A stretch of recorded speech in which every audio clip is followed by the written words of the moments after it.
මට දැනගන්න ඉතින් මහත්තයෙක් කියලාද කියලා මහත්තයෙක් නෑ සර් කවුරුත් හිටියේ නෑ. මුමුණ ලපයක් තියෙන්නේ. ලපයද? දැන් මායික ඉඳලා ගියේ. සිල්වා! ශාප්ප මම මේ ගිනි ගොඩක දැවෙති මේක කකට බහැලා.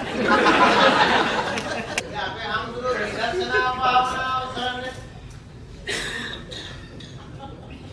නේ. දැන් ඒකෙන් දැන් ඔය මේ පෞගිය ෆෝයේ දවස්. දැනගන්න.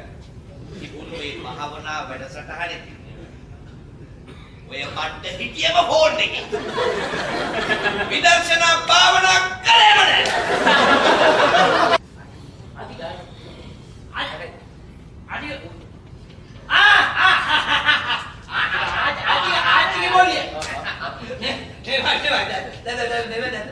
අපේ ආච්චිගේ බොඩිය නම් මේ දියුල පිටියේ මහා ගෙදර වැඩ කෙන්න නැත්නම්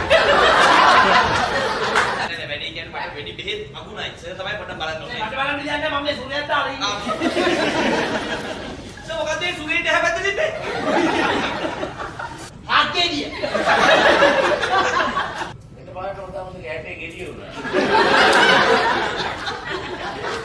ගැටේ ගෙඩිය බලාගෙන තමයි ගෙඩිය ගහවේ හරි බා හොයනවා කිව්වට මෙච්චර කාලයකට මොන ඝාතකෙක්වත් කිව්වද මොන හොරෙක්වත් ඇල්ලුවද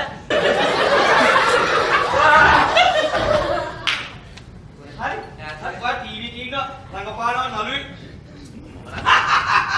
ඊ අපි හොඳට දන්නවා ඔයා මාර ජනප්‍රිය නළුවෙක් පොට්ට අපි හොඳට දන්නවා ඔයා මාර ජනප්‍රිය මොකක්ද වගේ නම අපේ ආමුදුරනේ මේ උපාසක මහත්තුරු දෙන්නෙලා තියෙනවා වැදගත් ධර්ම ගැටලුවක් විසඳගන්න.